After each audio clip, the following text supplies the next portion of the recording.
You know how? The war, why? Because you give only 1 hour or 2 hours to God.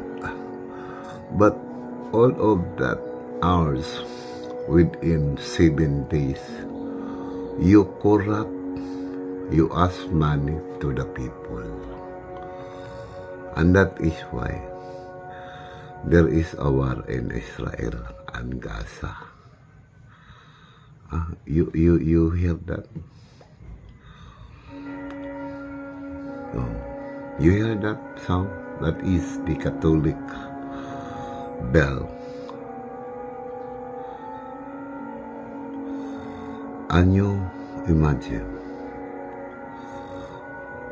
within 7 days, you give only 1 hour, 3 hours, or 4 hours to God. But that church is always open. And it is always has you give tithes. You need to give tithes because of your conscience. Our conscience pushes us to give tithes to the church. And then the people against with Israel, so that is why you did not manage very well. So it's supposed you manage the entire world for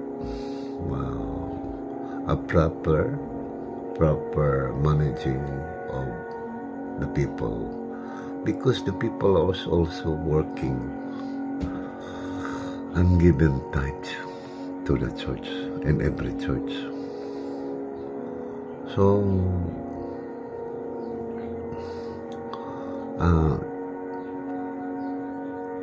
it is very sad to think always the church is always open for everybody, and our conscience, once we are going to get inside in the church, we need to give a little money inside in our mind.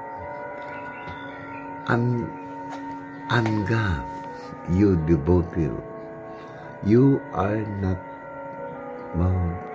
devoting most always to the people, to the God, brother.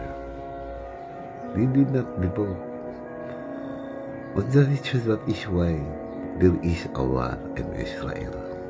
The church is always open every time, and you need to give money as our conscience, to give money in the church. And I'm not going, and there is always a forces around in the church. And what is that forces? They are pushing you, every one of us, to get inside in the church, not to focus on the doctrine of the priest and pastor, but they are pushing you to get inside in the church to give money. That is the reality. And that is every day, and you give only for the doctrine of God. Only 1 hour or 2 hours during the church time. Is that very clear? You did not have. It's supposed to be every day, but but my words is compromised into a half, 3.5 of day and 3.5 of day of the other of the state, and 3.5 for the religion, and 3.5 for the state again, and 3.5 for the religion. And that is separate, but you need to divide and equal, not to divide the money of the tithes of the people. That's because you, the people around, It's the people, the forces. Uh, this place is a very small place. So that is why it will come up to us. Because you are not going to compromise it very well. Why you are very unprovoking and such in everywhere. And the center of the city is the church, a very big church, an old church, where I myself, I was baptized there. And then you are provoking everyone, and every person was going to have a walking along. What that mean? And you did not say anything, a very single, even in the sound of an animal. And what is that? And then you are wearing uniform. And you are wearing uniform as a police or a military. What do you mean by that? You are pushing the people to get inside in the church. Yes, that is very good. But we have our conscience to give money inside in the church. Diba? And that is very possible implementation. It will come up to you.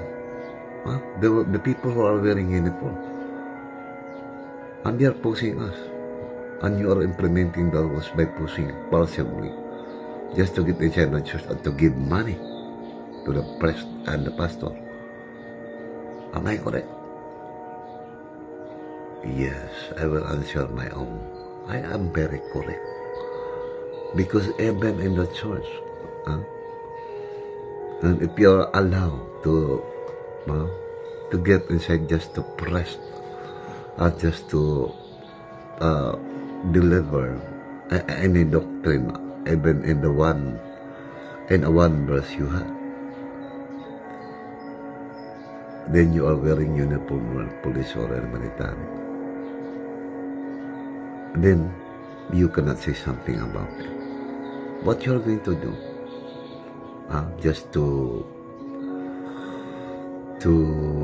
pull your guns and point to anybody, and that means you are illiterate on theology.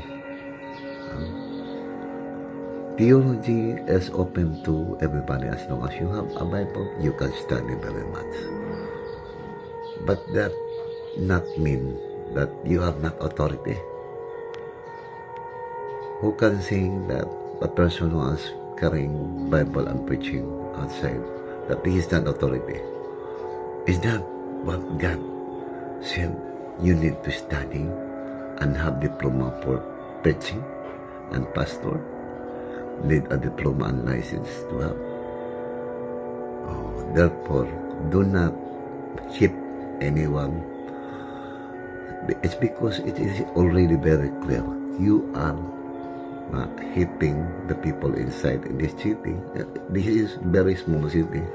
And then you are asking money, the police and the military, who is wearing uniform.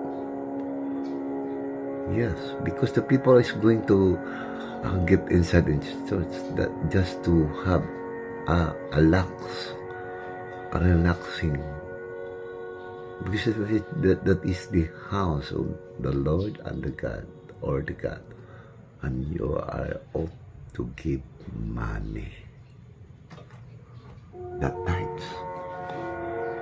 And even you are not going to give a tithes, you should. Our conscience pushing us to give money. We are not going to listen anymore. That is usually the people doing by those possible force, the force that implemented possibly just to get inside and just to give money. That is the truth, and do not deny it. Because you don't have any sound, even a sound of an animal.